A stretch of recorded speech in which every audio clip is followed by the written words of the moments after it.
আকাশবাণী কলকাতা। স্থানীয় সংবাদ পড়ছে প্রিয়া বিশ্বকর্মা। প্রথমে বিশেষ বিশেষ খবর। রাজ্যের অর্থনীতিকে চাঙা করতে বন্ধ বা লোকসানে চলা কারখানাগুলিকে অন্য কাজে ব্যবহার করার অনুমতি দিতে চায় রাজ্য সরকার। আরজি করে তরুণী চিকিৎসকের খুন ও ধর্ষণের 100 দিন পার হলেও এখনো বিচার না মেলায় আজ আবারও রাস্তায় নেমেছে নাগরিক সংগঠনগুলি। কলকাতা পুরসভার বড় চেয়ারম্যান সুশান্ত ঘোষকে গুলি করার চেষ্টায় মূল অভিযুক্তের 13 দিনের পুলিশ হেফাজত। যাত্রী ভিড় সামাল দিতে মেট্রো রেল আগামীকাল থেকে হাওড়া ময়দান, ধর্মতলা ও মহাকরণের মধ্যে আপ ও ডাউনে আরো বেশি ট্রেন চালাবে। নদিয়ার শান্তিপুরে শুরু হয়েছে ভাঙা রাসের শোভাযাত্রা। খেলতে খেলতে মাঠেই প্রয়াত গোলকিপার প্রশান্ত দের স্মৃতিতে ময়দানে শোকের ছায়া। আসছে বিস্তারিত খবরে। রাজ্যের অর্থনীতিকে চাঙা করতে বন্ধ বা লোকসানে চলা কারখানা ভবনগুলিকে অন্য কাজে ব্যবহার করার অনুমতি দিতে চায় রাজ্য সরকার। এজন্য প্রচলিত আইন পরিবর্তন করারও পরিকল্পনা নেওয়া হয়েছে। বর্তমান আইনে কারখানার ভবনগুলিকে শুধুমাত্র শিল্পের কাজেই ব্যবহার করা যায়। ফলে কোনো কারণে কারখানা বন্ধ হয়ে গেলে সেই ভবন হানাবাড়ির চেহারা নেয়। সারা রাজ্যে এরকম কয়েক লক্ষ সরকারিভাবে চিহ্নিত ইন্ডাস্ট্রিয়াল বিল্ডিং বা কারখানা ভবন রয়েছে। এই সব সম্পত্তি যাতে অন্য কোনো বাণিজ্যিক কাজে ব্যবহার করা যায় তার জন্য খুব শীঘ্রই আইনে পরিবর্তন আনা হচ্ছে বলে নগর উন্নয়ন দপ্তর সূত্রে খবর। আদিবাসী সমাজের উন্নয়নে গৃহীত প্রকল্পগুলির অগ্রগতি খতিয়ে দেখতে মুখ্যমন্ত্রী মমতা ব্যানার্জি বৈঠক ডেকেছেন। আগামীকাল বিকেল 4:30 নবান্ন সভাঘরে আদিবাসী উপদেষ্টা কমিটির সঙ্গে এই বৈঠকে মুখ্যমন্ত্রী ছাড়াও মন্ত্রী বীরবাহা হাঁসদা এবং দপ্তরের অন্য আধিকারিকরা উপস্থিত থাকবেন। চলতি প্রকল্পগুলি ছাড়াও আর কোন কোন প্রকল্পের প্রয়োজনীয়তা রয়েছে, কিভাবে আদিবাসী সমাজের আরও উন্নয়ন সম্ভব তা পর্যালোচনা করা হবে এই বৈঠকে।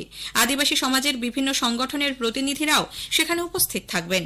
রেশনের জন্য বকেয়া 12,714 কোটি টাকা চেয়ে রাজ্য সরকার কেন্দ্রীয় খাদ্য মন্ত্রককে আরেক দফা চিঠি দিয়েছে। বকেয়া টাকা ফেরত দেবার আর্জি জানিয়ে রাজ্য খাদ্য দপ্তরের বিশেষ সচিব কেন্দ্রীয় খাদ্য উপভোক্তা মন্ত্রকের গণবন্টন বিভাগের যুগ্ম অধিকর্তা জয় পাতিলকে এই চিঠি পাঠিয়েছেন। রেশন ব্যবস্থা সুষ্ঠুভাবে চালানোর জন্য ওই টাকা প্রয়োজন বলে চিঠিতে উল্লেখ করা হয়েছে। আরজি করে তরুণী চিকিৎসকের ধর্ষণ ও খুনের 100 দিন পার হলেও এখনো বিচার না মেলায় আজ আবারও রাস্তায় নেমেছে অভয়া মঞ্চ। মঞ্চের ডাকে সোদপুর থেকে শ্যামবাজার পর্যন্ত মশাল সাইকেল র্যালি শুরু হয়েছে। মশাল জ্বালিয়ে কর্মসূচির সূচনা করেছেন অভয়ার পরিবারের লোকজন। 100 জন সাইকেল আরোহী মশাল হাতে শ্যামবাজারে পৌঁছবেন। বিভিন্ন দিক থেকে আরও কয়েকটি মিছিলেরও শ্যামবাজারে আসার কথা। উদ্যোক্তাদের তরফে জানানো হয়েছে জেলাগুলি থেকে আসা প্রতিনিধিরা প্রজ্বলিত মশাল নিয়ে নিজেদের জেলায় ফিরে যাবেন। উল্লেখ্য, health service doctors association, joint platform of doctors, West Bengal junior doctors front এবং 100টিরও বেশি গণসংগঠন নিয়ে তৈরি হয়েছে অভয়া মঞ্চ। কসবায় তৃণমূল কংগ্রেস কাউন্সিলর সুশান্ত ঘোষকে খুনের চেষ্টার নেপথ্যে অনেকে জড়িত বলে পুলিশ দাবি করেছে। তদন্ত চালানো হতে পারে বিহারে গিয়েও। তদন্তের স্বার্থে কসবা কাণ্ডের মূল ষড়যন্ত্রকারী আফরোজ খান ওরফে গুলজার ওরফে ইকবালকে হেফাজতে রেখে আরও জেরার প্রয়োজন রয়েছে বলে আজ আদালতে সওয়াল করেন পুলিশের আইনজীবী। সেই আবেদন মেনে বিচারক অভিযুক্তকে 13 দিনের পুলিশ হেফাজতের নির্দেশ দিয়েছেন। শুক্রবার নিজের বাড়ির সামনেই সুশান্তকে লক্ষ্য করে গুলি চালায় দুই দুষ্কৃতী। ধরা পড়ে যুবরাজ সিং নামে একজন। তাকে জেরা করে পুলিশ জানতে পারে মূল ষড়যন্ত্রকারী গুলজার ওরফে ইকবালের নাম। এরপরই শুরু হয় তার সন্ধান। গতকাল বাইক নিয়ে বিহারে পালানোর সময় পূর্ব বর্ধমানের গলসি থেকে তাকে গ্রেপ্তার করা হয়। আজ আদালতে পুলিশ দাবি করে ইকবালই খুনের পরিকল্পনা করেছিল।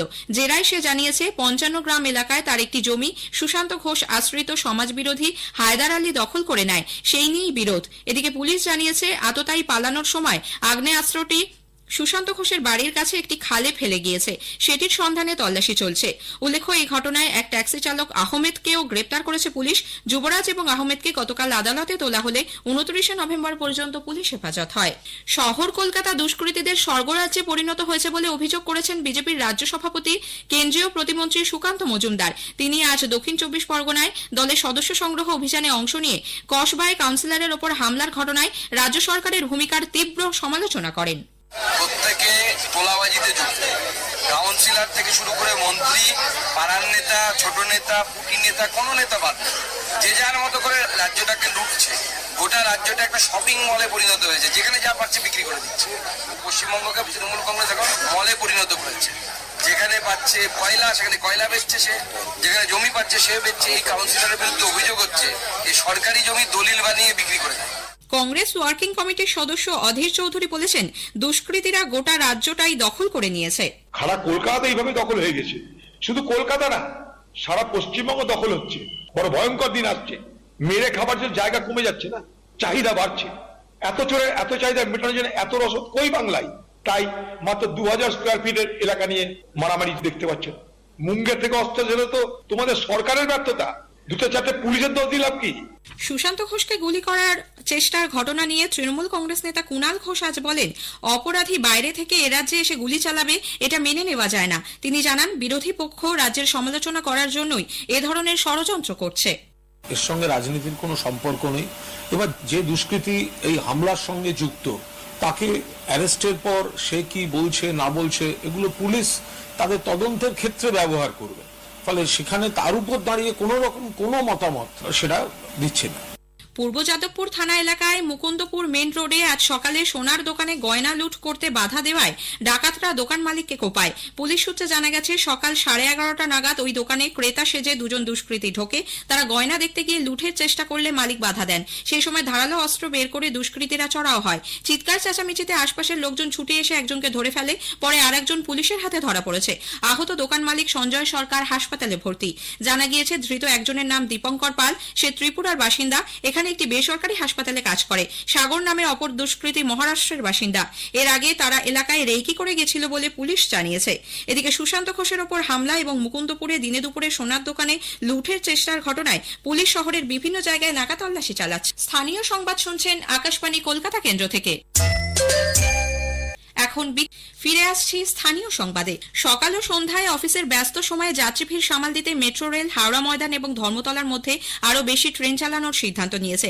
আগামীকাল থেকে সপ্তাহে 6 দিন এই করিডোরে আপ ও ডাউন লাইনে হাওড়া ময়দান ও এসপ্ল্যানেডের মধ্যে 82টি এবং হাওড়া ময়দান ও মহাকরণ স্টেশনের মধ্যে 68টি ট্রেন চলাচল করবে বলে মেট্রো রেলের তরফে জানানো হয়েছে। এর ফলে 24 মিনিটের পরিবর্তে 20 মিনিট অন্তর ট্রেন পাওয়া যাবে। মালদার ইংরেজবাজারে পাবলিক সার্ভিস কমিশনের ক্লার্কশিপ পরীক্ষা চলাকালীন মোবাইল নিয়ে ঢোকার অভিযোগে 6 জনকে গ্রেপ্তার করেছে পুলিশ। জহুরাতলা ও বিভূতিভূষণ উচ্চ বিদ্যালয় থেকে এদের গ্রেপ্তার করা হয়।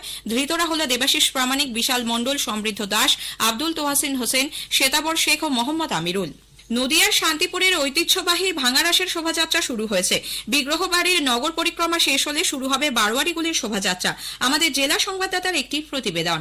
প্রথা অনুযায়ী বড় গোস্বামী বাড়ির বিগ্রহ আজ প্রথমে নগর পরিক্রমায় বের হয়, পরে অন্যান্য বাড়ির বিগ্রহ পরিক্রমায় অংশ নিতে শুরু করে।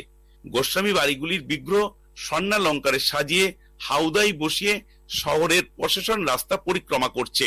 পরিক্রমার মিছিলে দেখা যাচ্ছে ঢাক বাজিয়ে নৃত্য, রামায়ণ মহাভারতের কাহিনী অবলম্বনে মাটির পুতুলের সঙের মিছিল, ময়ূরপঙ্খী গান, বালক বালিকা নাচ।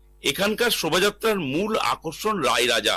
কন্যাকে রাধারানীর বেশে সাজানো হয়েছে। মোমবাতির আলোয় আলোকিত কাচের বেলওয়ারি ফানুসে সাজানো হাউদায় রাধারানীকে নিয়ে নগর পরিক্রমা চলেছে। এরপর বারোয়ারি পুজোর প্রতিমাগুলি শোভাযাত্রায় অংশ নেবে। সেখানে দেখা যাবে নয়নভিরাম আলোকসজ্জা ও নানান ধরনের বাদ্য। এই ভাঙারাসকে প্রত্যক্ষ করতে দেশ বিদেশের হাজার হাজার মানুষ শহরের প্রশাসন রাস্তার দুধারে সমবেত হয়েছেন। অনুপম মদক, আকাশবাণী সংবাদ, শান্তিপুর, নদিয়া। ইউনাইটেড স্পোর্টস ক্লাবের গোলকিপিং কোচ প্রশান্ত দের অকাল প্রয়াণে কলকাতা ময়দানে শোকের ছায়া নেমে এসেছে। গতকাল বিধাননগরে দলের অনুশীলন করানোর সময় হঠাৎ অসুস্থ হয়ে পড়েন তিনি। স্থানীয় একটি হাসপাতালে নিয়ে যাওয়া হলে সেখানেই তিনি শেষ নিঃশ্বাস ত্যাগ করেন। বয়স হয়েছিল 41 বছর। শুক্রবার United Sports Club Kolkata Premier ডিভিশনে খেলার যোগ্যতা অর্জন করেছিল। সেই উপলক্ষে আনন্দ উৎসবে সকলের সঙ্গে প্রশান্তবাবু সামিল হয়েছিলেন। গুজরাটে অনুষ্ঠিত ন্যাশনাল স্কুল গেমসের অনূর্ধ্ব 19 বিভাগে ইন্ডিয়া রাউন্ড ইভেন্টে ঝাড়গ্রামের বেঙ্গল আর্চারি একাডেমির তীরন্দাজ অনিমেষ রায় স্বর্ণপদক জয় করায় মুখ্যমন্ত্রী মমতা ব্যানার্জি তাকে অভিনন্দন জানিয়েছেন। শেষ করার আগে স্থানীয় সংবাদের বিশেষ কিছু অংশ আরও একবার। রাজ্যের অর্থনীতিকে চাঙ্গা করতে বন্ধ বা লোকসানে চলা কারখানাগুলিকে অন্য কাজে ব্যবহার করার অনুমতি দিতে চায় রাজ্য সরকার। কলকাতা পুরসভার বড় চেয়ারম্যান সুশান্ত ঘোষকে গুলি করার চেষ্টায় মূল অভিযুক্তের 13 দিনের পুলিশ হেফাজত। আরজি করে তরুণী চিকিৎসককে ধর্ষণ ও খুনের 100 দিন পার হলেও এখনো বিচার না মেলায় আজ আবারও রাস্তায় নেমেছে নাগরিক সংগঠনগুলি। খেলতে খেলতে মাঠেই প্রয়াত গোলকিপার কোচ প্রশান্ত দের মৃত্যুতে শোকের ছায়া। স্থানীয় সংবাদ শেষ হলো।